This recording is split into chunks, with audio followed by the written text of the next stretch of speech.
Welcome. I'm Dr. Angela Mazza, a thyroid, endocrine, and metabolism specialist with an integrated practice in Central Florida. Today, we'll cover the second of 2 episodes about making this podcast, Thyroid Talk with Dr. Angela Mazza. In the first part, episode 16, we shared how the show came about. Now, in episode 17, we'll review some of our personal favorite episodes of season 1 and why they are such favorites of ours. As our listeners know, my goal for this podcast is to define and demystify the thyroid gland and thyroid-related medical conditions. By providing information in an easy-to-understand format, I hope to help patients better understand the ways in which their bodies work and to help them thrive. I'm glad that Dawn Sheffield, my friend and co-host, and very lucky patient, is here with me for episode 17. You know, I'm really looking forward to discussing our favorite episodes from our first season. And in this episode, as you said, we'll share in depth a few of our favorite episodes and why we like them so much. I love a good year in review show. Who doesn't? I just love them. But before we get started, I understand we have more listener input. That is right. A listener from North Carolina sent in this question. I'm just going to read it all out. The question is, well, it's just the whole message is, rather. Love that I stumbled upon your podcast and the help you offer with my thyroid issues. I would love to completely quit taking my thyroid meds and do my self-care all naturally. Is this a possibility in your opinion? Well, that is a great question, and I think that's a whole hour of just discussing right there. But as an integrative endocrinologist, one of my goals is to heal the thyroid. And in certain circumstances, it is possible to get off of thyroid medications. So one example is if you are low in certain of those key micronutrients we discussed. So remember that micronutrient episode we did? Yes. So say if you are low in iodine, if you are low in iron, then those are micronutrients that the body needs to make thyroid hormone. So sometimes replacing those micronutrients makes it possible to get off thyroid medication.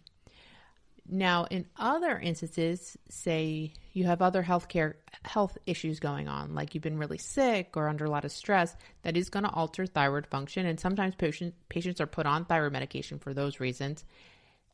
If you kind of treat the other issues going on, treat the stress, sometimes thyroid does go back into normal range. So, and with Hashimoto thyroiditis, depending upon the course of where you're at in your condition, how much thyroid is left, because remember, Hashimoto thyroiditis is an autoimmune condition. It is possible to be on less thyroid medication or none at all. So, long answer to a big question, but there are instances where you can get off of thyroid medication. So I hope I answered that. Well, many thanks for that. Listener questions and comments are really, really crucial to us. We really love getting them. We want to know what listeners want to learn about and what their concerns are. So, well, Dawn, let's get right into our favorite episode highlights of our season 1 shows. You know, my favorite episodes were, like I kind of mentioned, the micronutrients, episode 7 rather. Both of those leaky gut episodes, episodes 8 and 9, and the benefits of exercise, which was episode 12. What were your favorites? I would choose those exact same 3. And incredibly, we did not plan that whatsoever. or discuss it. No. But I'd also add in episode 10, stress and its effects on the thyroid. That was the infamous sleep leader show. Remember, Dawn, you were the sleep leader now. I'll never forget. Well, I had several that I was concerned about doing. Episode 5 on lab test results for one. And also episode 7, micronutrients for another. We wanted to make them interesting. And they're very complex topics. But then, you know, we discovered using a dog squeaky toy for echolocation and fun in episode 5's lab results. And we found our shared joy in edible seaweed, episode 7. So, see those subjects turned around for me. Yeah. But you know what? I had no idea you felt really so apprehensive about those 2 shows. Well, I think I hid that. And then when they turned out so well, I was really proud. You know, I was just nervous at the start. And I think when we have to find a way into a challenging subject, and one that, for example, I know nothing about, it takes me a minute to get my bearings. And the other thing is every episode cannot be a favorite, because then otherwise nothing would feel extra special. There you go. That makes sense. Yeah. Well, how about we start with micronutrients for optimal thyroid performance? Good. That was episode 7. I wanted to cover this episode in particular because the thyroid needs the crucial raw materials so that it can work its best. If the thyroid does not have these micronutrients, it just can't work right and make thyroid hormone. Micronutrients, you'll remember, are vitamins and minerals that are needed in small amounts, but are crucial for normal growth and body health. Pretty much, they're small but mighty, and a little goes a long way. Micronutrients that are crucial to thyroid health are iodine, selenium, iron, zinc, magnesium, and copper. Plus, unfortunately, kind of like we referred to in this question, people may be labeled as having abnormal thyroid function and even be prescribed medication like thyroid hormone replacement, when the real issue is that they're low in one or more of these micronutrients. Fixing the thyroid issue might be as easy as replacing a micronutrient like I referenced earlier. Of course, I always stress the importance of checking levels first before starting anything like willy-nilly. Always check first if you can. And I know I'm beginning to sound like a broken record on this one, Dawn. Iodine. It's okay. Yes, iodine is super important to make thyroid hormone. But too much of a good thing is not a good thing, especially when it comes to iodine. Too much iodine can shut down thyroid hormone production and cause hypothyroidism. Or it can cause the opposite and cause the thyroid to work overtime, causing hyperthyroidism. Word of warning, most thyroid hormone support products have iodine in them. Thyroid Essentials from Douglas Labs is one that does not. I actually helped to develop that product. But we also like this episode because it is the beloved seaweed episode. That's right. We did discuss how seaweed contains iodine and about how you have become quite the student on it. Mm-hmm. To quote you on that episode, because I went back and I looked and I listened. For anyone who might feel seaweed averse, the seaweed isn't a big soggy blob of tangled green grassy stuff, right? Using the technical terms there. It comes in really lovely dark green, dehydrated, dry, paper-thin pieces, unquote. I just thought that was so well put. Well, thank you. And what a lovely, fun show that was. Micronutrients, as we learned, do not have to be boring. They can be exciting, like seaweed. My gosh, and we really had a great time with seaweed. And I did later mention in that show, either in that show or a subsequent one, I can't remember, that I did find bags of wet seaweed salad being sold in a store in the refrigerated section. So that was not dehydrated. It was very interesting, but I did not, and I said I was going to go back and look at them, and I did later, and I didn't, I don't know.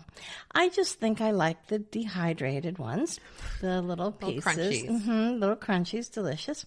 So anyway, of course, too much of a good thing isn't always a good thing, as we said earlier, even in nature. Too much seaweed can be a problem. Yeah, like that seaweed thing that's going on yes, right now. Like in Florida, for example. What is that called? It's like sargassum. I think that is correct, actually. I think I'm you're sorry, right. I didn't mean to interrupt. No, that's okay. I'm done. That's it. No, that was good. It makes you not want to go to the beach when there's too much seaweed. Yeah, it's a thing. We did want to make a clarification to this episode. Okay, so when we talked about using magnesium at bedtime as a sleep aid, we meant magnesium glycinate, not magnesium citrate. Magnesium citrate, whole nother animal. It's kind of used sometimes in a colonoscopy prep, so diarrhea may be the result. But as always, consult your healthcare provider before taking anything like that. Yeah, or before doing anything, willy-nilly, as you said, which I thought was perfect. I love that. It's a word we don't use often enough. No, it should be used every day. I loved that, actually. I truly did. So next, and not involving diarrhea, Thank goodness. happily, I wanted to introduce these next 2 episodes on one of my favorite topics of all time. Dun, dun. Oh, very well. Thank you. Good job. Leaky gut, parts 1 and 2. That's episodes 8 and 9. Quick reminder, leaky gut is internal. Wholly internal, not external. No external leaking. So leaky gut can sound pretty scary, but it's important to recognize because it can impact our thyroids. So just as a review, our gut lining is very, very important.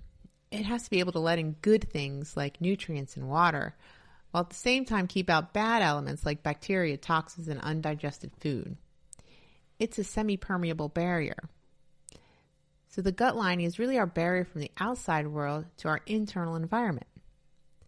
So our gut lining is made up of gastroepithelial cells that are arranged side by side. So these cells have kind of a gatekeeper known as zonulin. Cool name, right? I do love that name. I still love that name. Mm-hmm. Zonulin is increased and the gut lining allows substances through to our internal environment. But when this barrier is damaged, there's not only local GI damage, there are far-reaching possible damages as well. It can cause internal inflammation, and inflammation is the root of all evil. This inflammation can cause our immune system to be triggered. Unfortunately, as we discussed, this causes our immune system to start misrecognizing our own tissues. One of the most common targets is the thyroid, and that is where we start to see autoimmune thyroid disease. Yeah, and you know what? I did a 180 on this topic, as our listeners know, because I went from not even wanting to hear, I don't even want to hear the odious name leaky gut, to asking strangers if they... Yeah. I still can't believe it. If strangers, if they'd ever heard of it, and talking about it to everybody. Well, digestion is really quite crucial. It is. We just don't often understand it, so it can be scary. And like with so many things, when we don't understand something, we fear it or feel shame about it. And also, so many folks just don't realize that leaky gut is an entirely internal problem, as you said, not external. There is no leakage whatsoever. Thank goodness. You said in the original episode that leaky gut is a, quote, controllable variable. And you know what? If I can control something health-related, or I think I can, I want to try. I agree. We do this podcast for that very reason, to help enable folks to be proactive. Episode 10 was our stress and its effect on the thyroid. We talked about how cortisol is our most important hormone. It's our stress hormone. But not all stress is bad stress. It helps us fight off bad things like traffic, other drivers, so stressful. And I really miss that cortisol spiking caveman running from the dinosaur dynamic that we loved talking about until we then corrected ourselves. Yes. But the image. Yeah. It's great. Nobody has to tell us that cavemen didn't exist. Right? But it's okay. But in the Flintstones, they did. Well, and I think many cartoons, numerous, and they affected how we think about things. I'm sorry, but they do. But as you said, we are still wired. I'm afraid they influence some of us more than others. I know, it's scary. Wow. As you said, we are still wired the same way as we were when we were cave dwellers. Exactly. So if we were trying to get away from a bear, we either got away or we didn't. Yeah. Either way, stress was over. If you really think about it, even in not so distant times, most humans likely did not live long enough to worry about long-term, lingering, or complex problems. Wounds, accidents, illnesses, they really had few treatments or cures. Yeah, I guess that's both a blessing and a curse of modern medicine. Well, I'm just so glad that we learned cortisol is not all bad. And thanks to this show, now I know it is crucial. The number one hormone for our survival and vital to our stress responses. I used to think we were supposed to avoid it at all costs, but no, it's all about balance and leaky gut, because didn't we learn that leaky gut can be caused by too much cortisol? Right. Cortisol can be catabolic. that is destructive to the gut. So, too much cortisol can break down the crucial, precise alignment of the cells that line the gut and lead to inflammation in our internal environment. And guess what?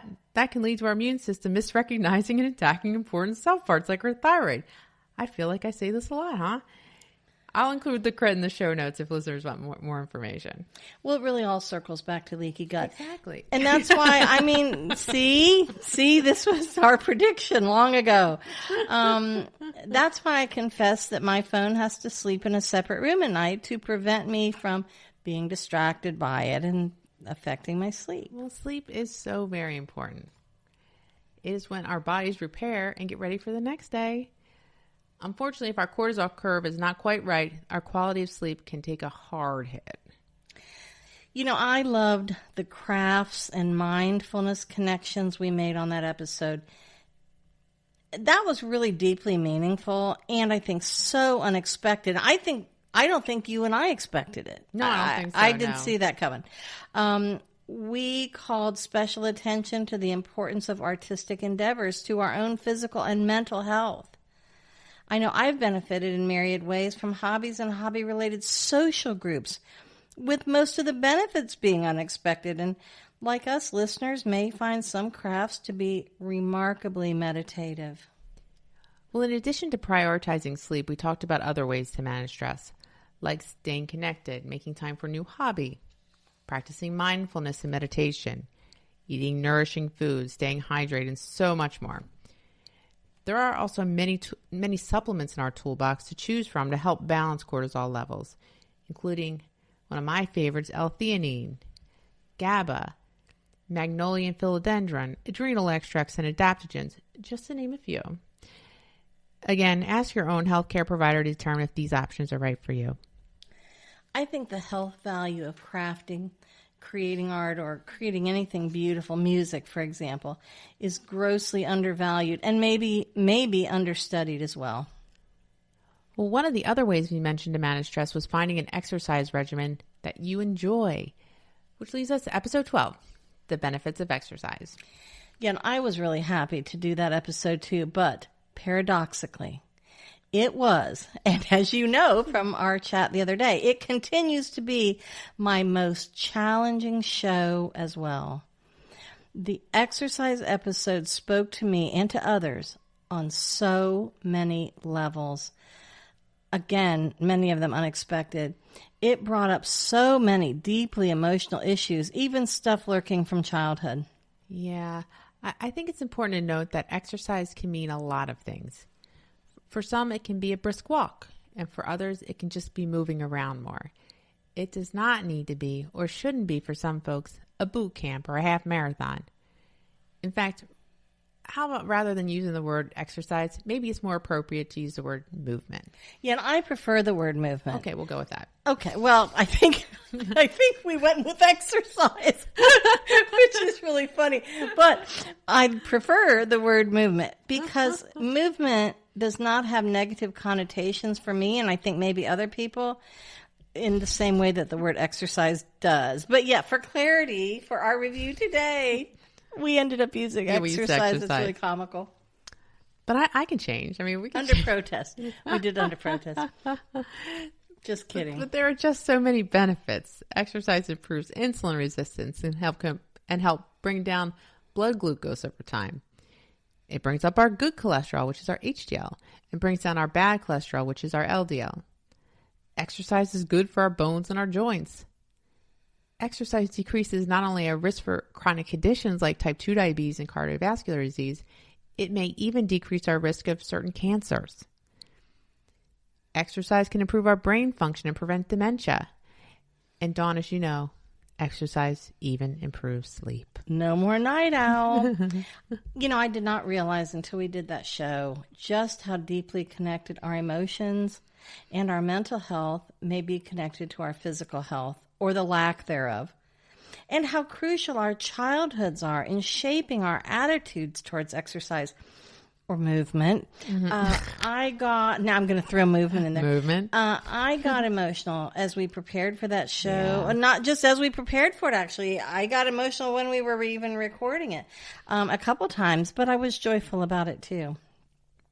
But you've come really good with exercise. You're exercising on a regular basis now. Or moving. It's a big deal. It big is. Deal. It's good. So you should be proud of yourself. I am. You know, and it's important to recall how defeated we can become physically because of a disconnection between our bodies and our minds. Our body health, our mental health, and our emotional health. It's all connected. Absolutely. And, you know, I struggled to say what I really meant in that show. It's very difficult to get right to it, but I am edging up closer to it now. And so what I'll say about it today is this. Let's say somebody has a chronic illness. Just hypothetically, let's say it's their hands that are affected. It doesn't really matter. It could be their neck. I mean, it could be shoulders. Not their feet, not their ankles, but, upper body, shoulders, hands, neck, whatever it is.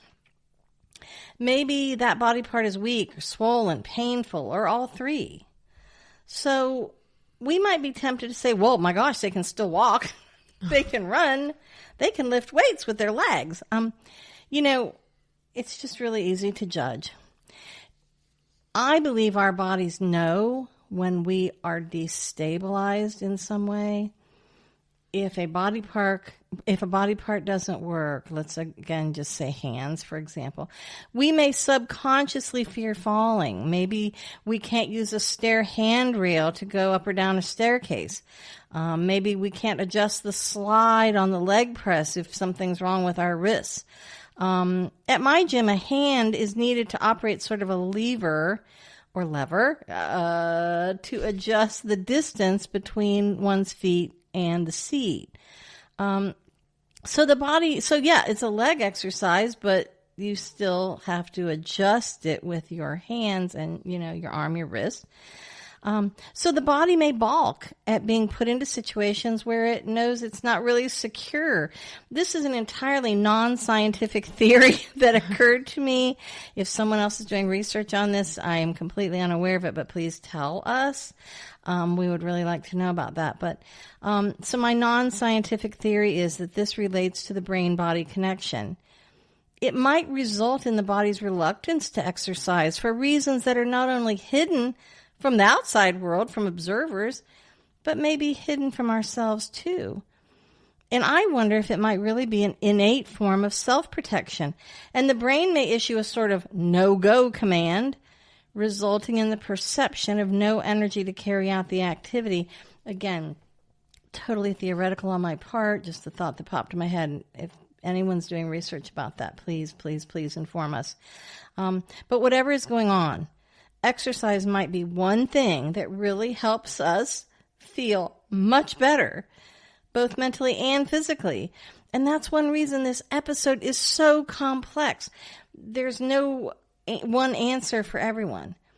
So I encourage us all to be supportive, not judgmental about fitness, because some folks may be absolutely desperate to move, to stretch, to get their blood flowing, to feel the health and vitality, the inner and outer glow that exercise can provide. And some of us may take that for granted. But hidden medical conditions may prevent some people from being able to experience this pleasure. From extreme stiffness to balance, inner ear issues that make them prone to falling, to painful or numb, maybe even swollen feet and legs, feet and ankles with arthritis, or immobile shoulders. Just because it's hidden from us doesn't make it less real or any less debilitating, both mentally and physically, for the sufferer. I think those are really good points to point out, because I don't think everybody appreciates that. Chronic pain and also autoimmune disorders can make life difficult, and depression and anxiety as well. Those can all be mentally and physically exhausting, resulting in bodies that have little energy or anything left over for exercise. And fear of being shamed or embarrassed is another huge potential stop sign. It might even be the weight of other responsibilities that steal our joy and strength. It might be our actual situation. We just don't know. Yeah, and I think sometimes we're kind of uncomfortable with bodies that may seem non-typical in our society, especially compared to what we see on like social media, which we all know can be heavily filtered and edited and not at all accurate or realistic. Yep. So we may have bodies that have few role models for, but if you've never seen someone who looks like you or who's your size at the gym or playing sports or even walking outside, that I guess, that can add to our inability. And I'm not the fittest person at the gym by far, but how I deal with that is by not assuming that the fit people all started out looking the way they do now. I imagine that many started in a less strong state and acquired their lean, flexible forms over time. It's a process with folks in many different stages. At least that's how I look at it. And I am delighted with how I've been treated by other gym patrons and staff over the many years I've belonged to gyms. They are usually adults interested in health, not the bullies from junior high and high school that some people have encountered. Right. Or your family might not have valued exercise. Right. Or you may feel that everyone else is going to be staring at you or maybe bullying or mocking you. Perhaps that's an experience you've had in the past. As we said, exercise deeply involves the brain too. The body and the brain must be in partnership. Counseling can be a big help on this issue, helping to get us unstuck and able to start making progress. So no matter how small that start may look, say just raising your arms in the beginning, that could start you on a life-enhancing journey. You might even find a class, a trainer, or a physical therapist who specializes in beginner level exercise. Yeah, experts do exist who specialize in helping those with chronic pain, arthritis, general stiffness, or myriad other conditions like osteoporosis, just for one. I just saw some exercise classes for relating to osteoporosis. So you might prefer exercising in privacy in your own home with virtual trainers and classes, or maybe check into using some online resources, and many of those are free. So we encourage you to look for any options and to take whatever tiny steps you can in the beginning. That small action can be like ripples in a pond for your health. The key is to find a thing you can do that you love doing and a reason to do it. Remember that self-care is not selfish. The folks who benefit the most from your health are those who depend upon you for their well-being, and you're worth this effort too. Yeah, and you have our support, even if you feel alone in this right now. I know we both feel really passionately about this subject, and albeit possibly for entirely different reasons. So listeners, let us know how you feel about this, and if you've started toward a goal, or if not, why not? We'd really love to hear from you on this. What are your thoughts? What have we left out? And what did we say that maybe was meaningful for you? There may be so many issues entangled with our own view of exercise, which is why we wanted to go back to that topic. Talking about a problem makes things a little more manageable, I think. Yeah, and there's just so much on this that cannot be gotten to today. So in this same exercise episode, listeners might have thought we were having a disagreement. We were not, but we never disagree. No, we really don't. It's, I don't know. I guess we disagree. We don't fight. No, I think we're free to disagree, but we just somehow talk it through. We don't have some kind of knockdown, drag out. No. But we were not having a disagreement, but it sounded like I did not trust you when you said the leg press machine at the gym is actually called the leg press. As you tried to assure me that it is, I knew you were right. But what I was thinking while you were talking was there are at least two different leg press machines. And which you didn't know. Okay. That's what I was thinking because I have no idea. Couldn't look inside my head. And I don't go to gym, so I don't know. There you go. And you don't have to. The leg press machine I use, you sit upright at a slight angle. But there's one where you are nearly on the floor, but not quite. I've heard someone refer to that machine as the sled. Again, I'm not sure if that's right. But I was the sled. But I was distracted by that thought while you were talking, and that's why I sounded dubious. It was really directed at myself, but of course listeners couldn't intuit that, So as we were talking, you realized that I did not know which machine you used. Right. As it turns out, they can both be called leg press machines. So there you go. No drama here. No drama. Another rough spot in that show was where I said, I wished I caused I caused several rough spots in that show. So the other one was where I said, I wish I'd known that load-bearing exercise grew bone. I said, wish I'd known that. But I knew it long before I met you. What I meant to say was, I wish I'd known that load-bearing exercise grew bone from when I was a child, not while we were on the show, not in your office. Do not even worry about it. Oh, it really upset me later when I realized. So I've actually known about weight-bearing exercise and bone building for many years, just not long enough to have grown weightlifting habits as a young adult. And that's what I was referring to when I said, wish I'd known that. Listening back to the show later, to my ears, it sounded like I was chastising you for not telling me sooner. That's okay. That's cool. Just joking. It's so very easy to misspeak when recording. Oh, my gosh. Some folks may not realize it's a very intense experience. Well, for us anyway, I guess. Yeah. I mean. So we may say something that we only later realize had an unintended meaning, or that seems that we're saying something unintended. We may not clarify something in the moment because it goes by so fast. I want to add that some other podcasts may have fancy recording studios. Well, not us.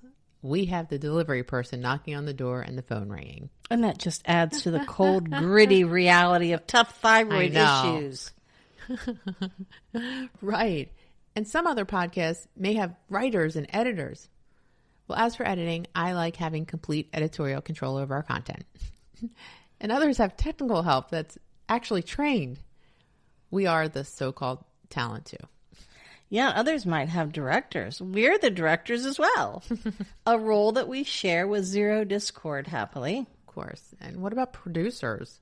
Oh, wait, that's us too. Yeah, and executive producers. Oh, I'm not that sure. sounds fancy. It does. I'm not sure what they do. We don't have them either. No, I don't think so. No. I don't think we qualify as executive producers. You could. You can No, be. I don't Yeah, think so. just take it. You could do it. Well, I don't know. So maybe we're not doing it. All right. Researchers too. That's us. And maybe many other roles too, like prize distribution and postal regulations. That one we don't have down pat yet. Oh, no. We're learning as we go. But we do have the amazing support and encouragement of your whole staff and Nookie. So that's an Nookie. epic benefit. It sure is. And we love the show just as it is. It was so much fun to listen back to our previous episodes. Golly, it was. And frankly, I was amazed, not just by the quality of what we provide. Well, if I do say so, if I speak for us. But that didn't sound nice. Not at all. But I am really happy with the quality of what we provide, but also by the quantity of material. You know, it just is a blur when you're doing it. So looking back was pretty amazing. And I said at the start that I love a great year in review show, and I really enjoyed this one, as well as part one of our first season review. Well, Dawn, I really appreciate all of your hard work in this endeavor that we have undertaken. So I really appreciate it. Oh my gosh, same to you. And I thank you for getting this started. I really salute you with a sheet of salty seaweed and my virtual night owl pin. Oh my goodness. Yeah. That means a lot. Yeah. Mm-hmm.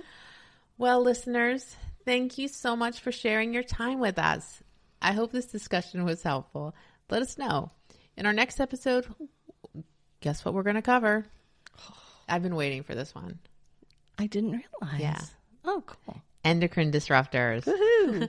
I wanted to do this podcast to provide life-saving education and to educate folks to see doctor in time to prevent or minimize damage. That's deeply fulfilling. I enjoy helping folks understand how all aspects of their lives are tied to both thyroid and overall health. As always, my goal is to help us live more fulfilling lives by taking control of our health and thus feel our best. In fact, that is why I went into endocrinology. It's a medical art that combines science with the study of our lives and all that they encompass. We hope our listeners will continue listening to Thyroid Talk with Dr. Angela Mazza. We have many more interesting episodes planned. We'll build on today's foundation and cover many topics we hope you'll find meaningful. Like in episode 16, we won't have our usual recap here, as it would be recapping a recap. That just doesn't make sense. No. A little redundant. Yeah, right. Too much recapping. But we'll return to our familiar format in the next episode. And as Dr. Mazza mentioned, in our next episode, number 18, we'll discuss endocrine disruptors. Yay!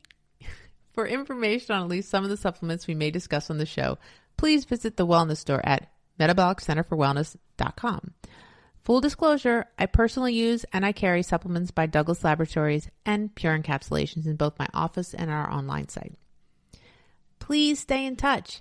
Check out my YouTube channel at Dr. Angela Mazza, the website at Metabolic Center for Wellness, as well as Facebook and Instagram.